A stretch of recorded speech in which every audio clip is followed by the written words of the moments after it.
Bom, primeiramente, boa noite,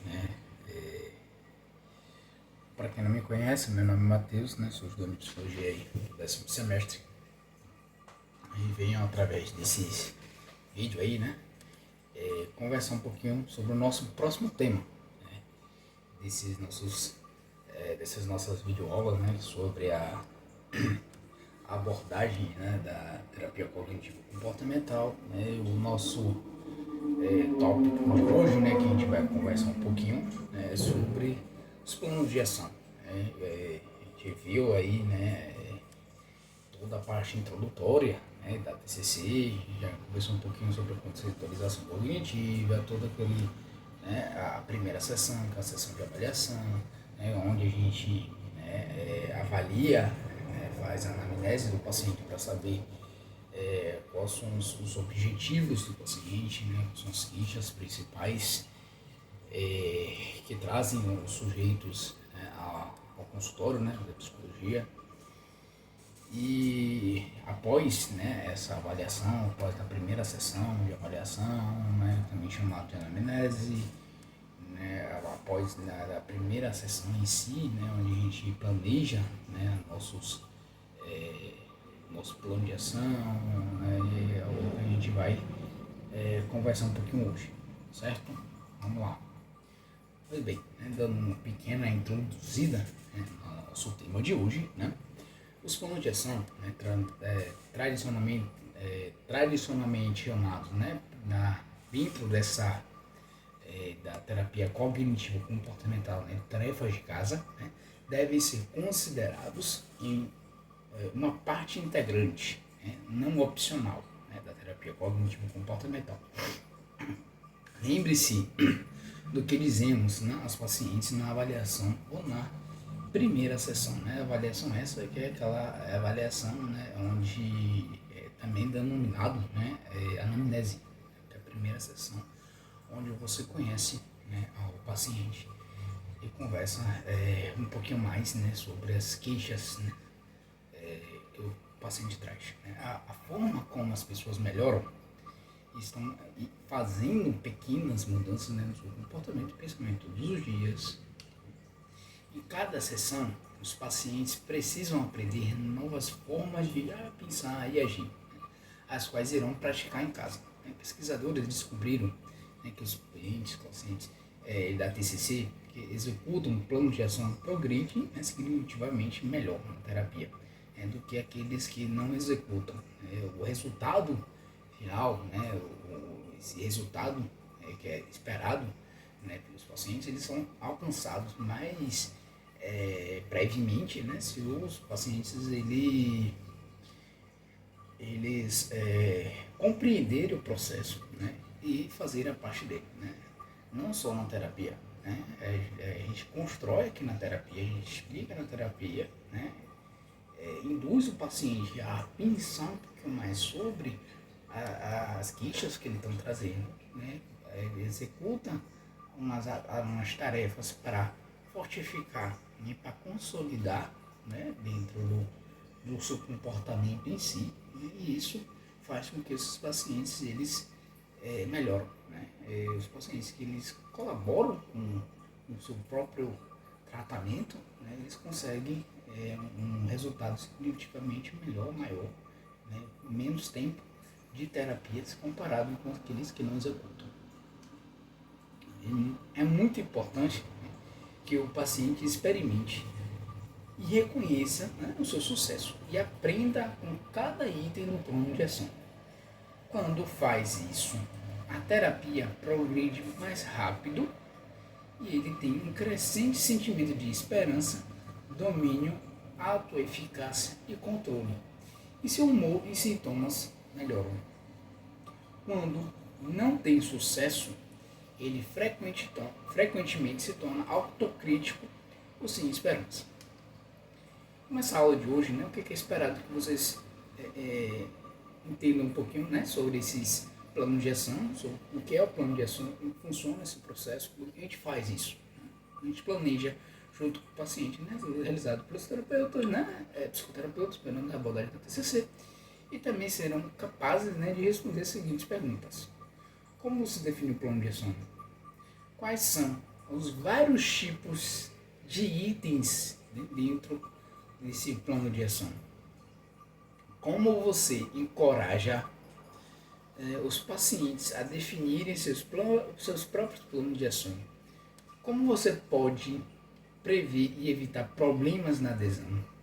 Que cognições inúteis os terapeutas podem ter? Como você aumenta a probabilidade de os pacientes executarem com sucesso seus planos de ação? Como você pode preparar os pacientes para um potencial desfecho negativo? Como você revisa os planos de ação na sessão seguinte? Como você conceitualiza e resolve os problemas na realização dos planos de ação? Que tipos de crenças podem interferir na realização dos planos de ação? O nosso primeiro tópico, na nossa aula que a gente vai discutir hoje, é definir os planos de ação. Certo? Não existe uma fórmula estabelecida para determinar os planos de ação. Como você e o paciente decidem o que seria bom que o paciente fizesse? Isso depende da sua conceitualização, das aspirações do paciente, do que vocês discutiram na sessão, que é influenciado pelo seu plano de tratamento global e pelos objetivos dele. Do que você e o paciente pensam que ajudará mais e, acima de tudo, do que o paciente está disposto e é capaz de fazer. Quando mais deprimido o paciente estiver se sentindo no começo do tratamento, mas seus planos de ação devem inicialmente enfatizar a mudança do comportamento, como por exemplo, por meio de programação das atividades. O trabalho cognitivo inicial costuma envolver a modificação dos pensamentos automáticos, que poderiam interferir na execução dos planos de ação comportamentais ou na aquisição de um sentimento de realização, prazer ou conexão por se engajar nas atividades planejadas. À medida que os sintomas melhorem, você acrescentará uma ênfase na mudança cognitiva.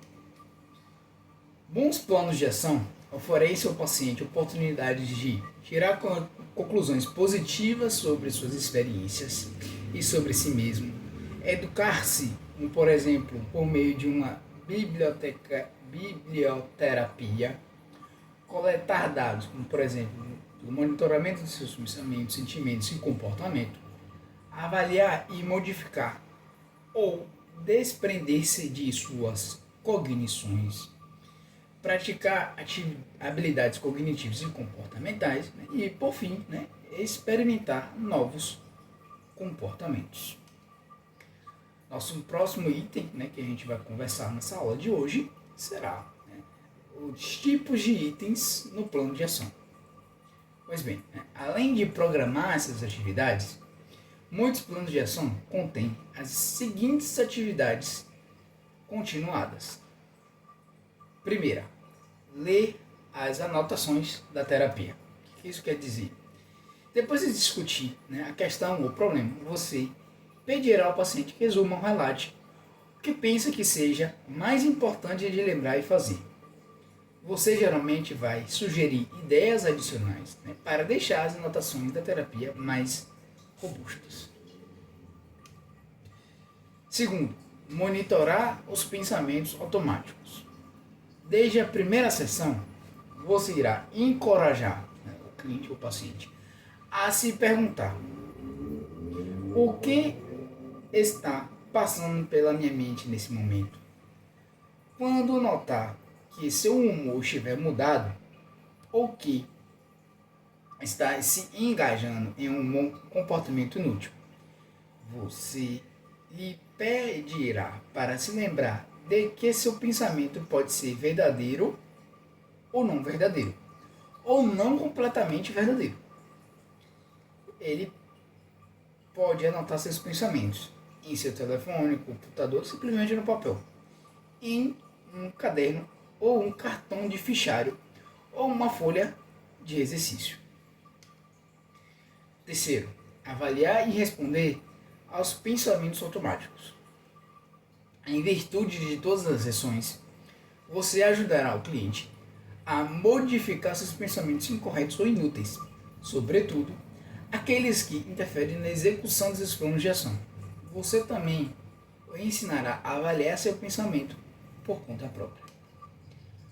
Quarto tópico: realizar experimentos comportamentais. Para testar a validade das previsões negativas em geral, é importante planejar colaborativamente experimentos que o cliente possa conduzir entre as sessões ou na sessão. Usar o questionamento socrático, primeiro, é muitas vezes útil, mas, na verdade, refutar previsões no mundo externo, através da experiência pessoal, costuma resultar em mudança cognitiva e emocional significativamente maior. Quinto tópico: desprender-se de pensamentos que fazem parte de um processo de pensamento inútil, que é a autocrítica, ruminação, pensamento obsessivo ou comportamentos intrusivos frequentes. Você pode ensinar ao cliente técnicas de mindfulness para praticar entre as sessões. Sexto tópico: implementar passos em direção aos objetivos. Você perguntará ao paciente, sobre seus objetivos para cada sessão e decidirá colaborativamente aos passos que ele deseja dar na semana seguinte. Também identificará obstáculos para que esses passos sejam dados e fará reestruturação cognitiva para as cognições que podem vir a interferir, ou problemas, ou solução de problemas, ou tratamento de habilidades. Sétimo tópico: engajar-se em atividades para melhorar o afeto. Essas atividades costumam estar intimamente associadas às aspirações, valores e objetivos do paciente, e muitas vezes promovem autocuidado, interação social, melhor organização em casa ou no trabalho, ou sentimento de prazer, domínio ou propósito. Oitavo tópico: listar os créditos. Idealmente, o paciente se elogia mentalmente e mantém por escrito uma lista contínua durante o dia de qualquer coisa que faça e seja um pouco difícil, mas que ele faz mesmo assim. Essa tarefa é de essencial importância quando o paciente é autocrítico ou tem crenças nucleares de incompetência ou impotência. Uma boa justificativa para essa tarefa é que ela ajuda as pessoas a se recuperarem a confiança entre si mesmas e a se verem de forma mais realista. Se você der crédito a si mesmo durante o dia, como eu faço, por exemplo, poderá usar a autoexposição para motivar o paciente a fazer o mesmo. Nono tópico: praticar habilidades comportamentais. Para efetivamente resolver os seus problemas, o paciente ele pode precisar aprender novas habilidades, as quais irá praticar uma parte de seu plano de ação. Por exemplo, se você pode ensinar mindfulness ou relaxamento, regulação emocional, comunicação, habilidades de organizacionais ou de administração do tempo ou de planejamento, do orçamento. Aí vai depender da sua dificuldade. Décimo tópico: engajar-se em biblioterapia. O que é isso? Você pode reforçar conceitos importantes que foram discutidos na sessão. Quando o paciente lê sobre ele, né, entre as sessões. Muitos pacientes se beneficiam da leitura de algumas páginas sobre a depressão de um livro ou de um folheto de TCC para leigos. Esses materiais podem reforçar ideias importantes que vocês examinaram na sessão. Peça que o paciente faça anotações mentais ou por escrito quando lê, com o que concorda, do que discorda, que perguntas ele tem. No entanto, seja cuidadoso ao sugerir esse item no plano de ação. Leve em consideração o nível de consideração e a motivação do paciente ao sugerir o que e quando lê. Se ele tentar ler e não conseguir compreender o material, poderá ser autocrítico ou temer a sua crítica. 11ª tópico: preparar-se para a próxima sessão da terapia. A parte inicial de cada sessão de terapia pode ser muito acelerada se o cliente refletir sobre o que será importante ele dizer antes que entre no consultório. A folha de exercícios de preparação para a terapia pode ajudá-lo a prepará-lo. Próximo tópico, né, que a gente vai se discutindo, né, na nossa aula de hoje, é encorajando o paciente a definir seus planos de ação. No começo do tratamento, você pode precisar sugerir itens para o plano de ação. Em geral, os pacientes não sabem o que seria benefício que fizesse. À medida que a terapia progride, encoraje-os a definir seus próprios planos de ação, fazendo as seguintes perguntas. O que você gostaria de fazer essa semana? Sobre o problema ou sobre se aproximar mais do seu objetivo? O que você poderia fazer se começar a ficar desconfortavelmente ansioso? Como você vai manejar esse obstáculo caso ele surja? Paciente que rotineiramente define seus planos de ação tem maior probabilidade de continuar fazendo isso depois que o processo de tratamento estiver terminado. Próximo tópico, né, da aula de hoje, né, que vai ser comentado, será aumentando a adesão ao plano de ação. Muitos pacientes fazem planos de ação com boa vontade e facilmente, outros não. Os terapeutas mais experientes, por vezes, encontram dificuldades em alguns pacientes. No entanto, inicialmente você deve partir do princípio de que todos os pacientes, a não ser que tenham um nível de funcionamento muito baixo, irão criar planos de ação se você prepará-los apropriadamente. Essas são algumas diretrizes, né, a serem seguidas. Primeiro, adapte os planos de ação ao indivíduo. Segundo, forneça e identifique a justificativa. Terceiro, defina os planos de ação colaborativamente. Busque a contribuição e a concordância do paciente. Quarto, torne os planos de ação mais fáceis e não mais difíceis. Quinto, forneça instruções explícitas. Sexto, defina um sistema como lembrete. Sétimo, dê início ao plano de ação, quando possível, na sessão. E, por fim, faça com que o paciente se imagine concluindo um plano de ação. Agora a gente vai falar um pouquinho mais, né, desses tópicos, né, dessas diretrizes, né, um pouquinho mais.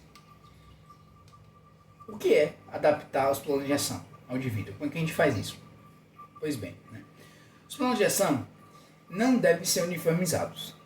Você e seu paciente decidirão colaborativamente o que deve ser um item no plano de ação. Ao sugerir uma tarefa, leve em consideração as características individuais do seu paciente, que são suas inspirações, objetivos, pontos fortes e recursos pessoais, suas habilidades de leitura, escrita e intelectuais, suas preferências, seu nível de motivação, seu nível atual de estresse, sintomas, funcionamento executivo e funcionamento geral, cognitivo, emocional, comportamental e social, né? E, por fim, suas restrições práticas, como, por exemplo, tempo, oportunidades, falta de cooperação dos familiares, né? Entre outros, que podem atrapalhar nesse processo. Um plano de ação razoável, né, para um paciente pode ser desproporcionado para o outro. Muitos pacientes são capazes de identificar seus próprios pensamentos automáticos na primeira ou na segunda sessão. E você pode sugerir que eles tentem fazer o mesmo entre as sessões.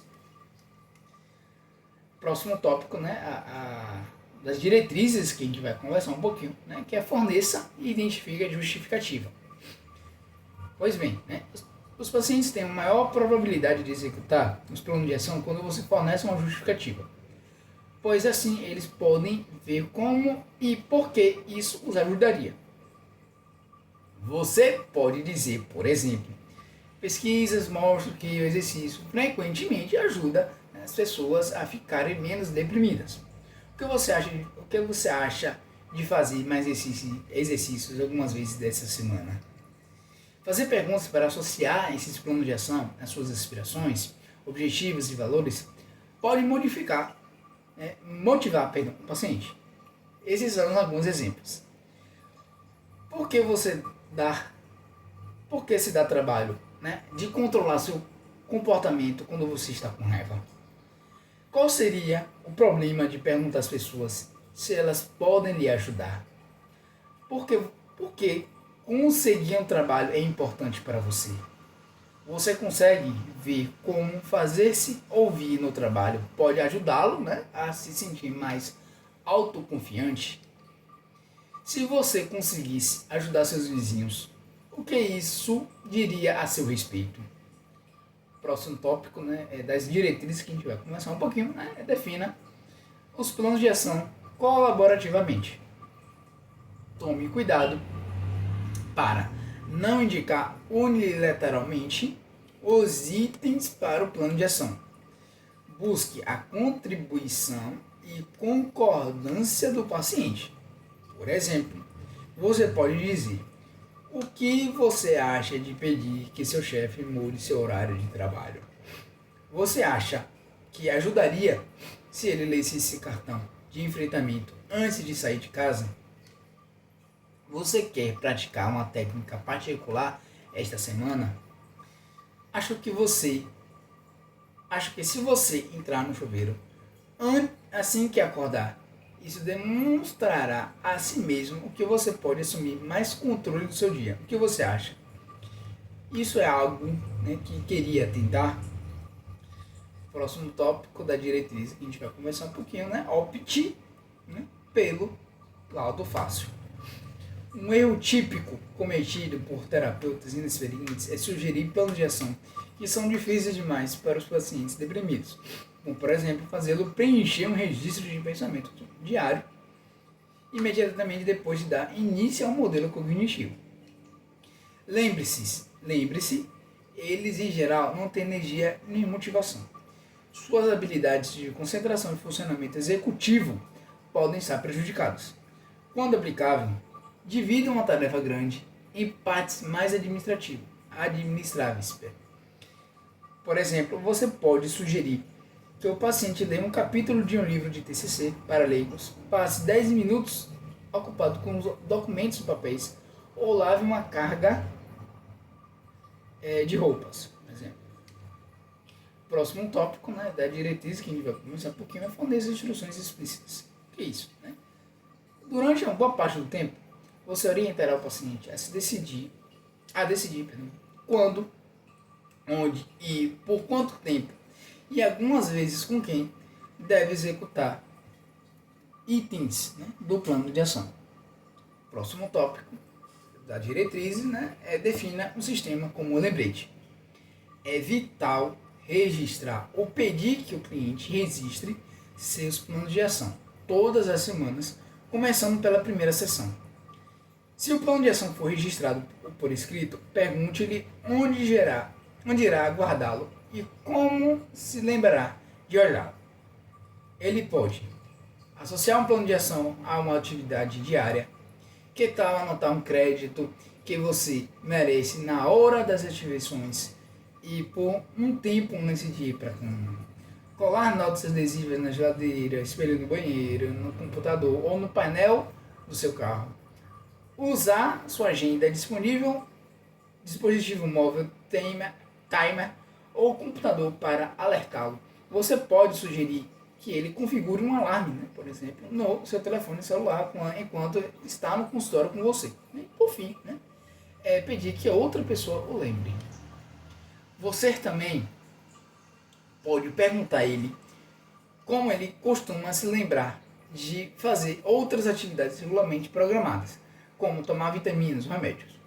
Para as atividades que você quer que ele se lembre durante o dia, como monitorar seus pensamentos somáticos ou dar o crédito a si mesmo, ele pode colar notas adesivas ou configurar alarmes no seu telefone.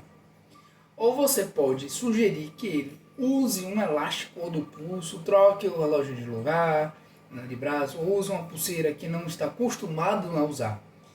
Para cada vez que observar seu pulso, ele poderá se lembrar, né, do seu plano de ação. Próxima tópico da diretriz, né, dê início ao plano de ação na sessão.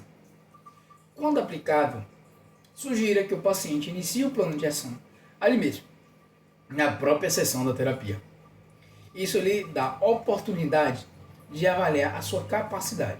Se você deseja que o paciente preencha folhas de exercício, por exemplo, primeiro certifique-se na sessão de que ele consegue fazê-lo.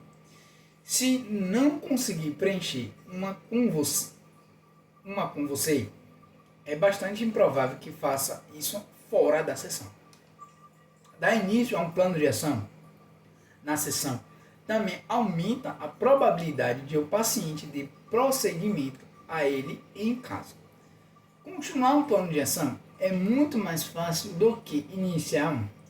Isso é especialmente crucial, pois os pacientes com frequência descrevem a parte mais difícil de realizar o plano de ação, como sendo um período um pouco antes de começarem.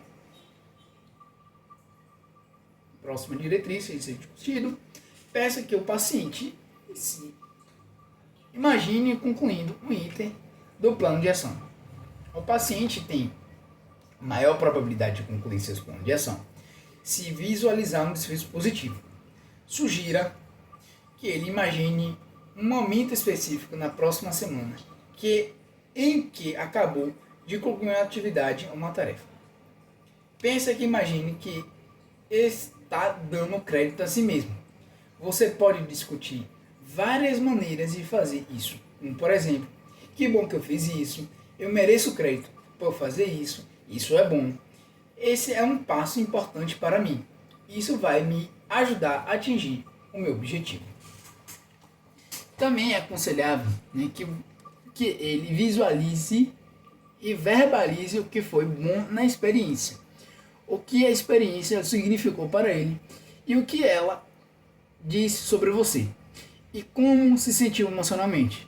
Veja se ele consegue experimentar parte da mesma emoção positiva ali mesmo na sessão com você. A gente finaliza, né, a nossa primeiro tópico dessa aula. Né, essa aula vai ser dividida, né, em duas partes. Até aqui, né, espero que vocês tenham compreendido um pouquinho mais, né, sobre esses tópicos, né, que a gente está conversando.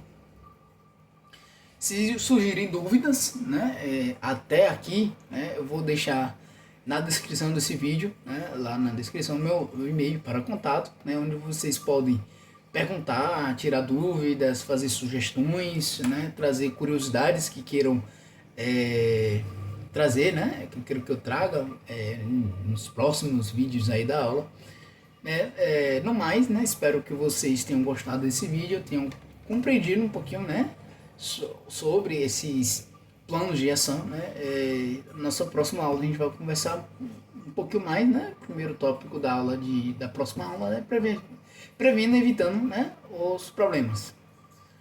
No mais, espero vocês, né, na próxima aula, certo? Um abraço e até a próxima aula.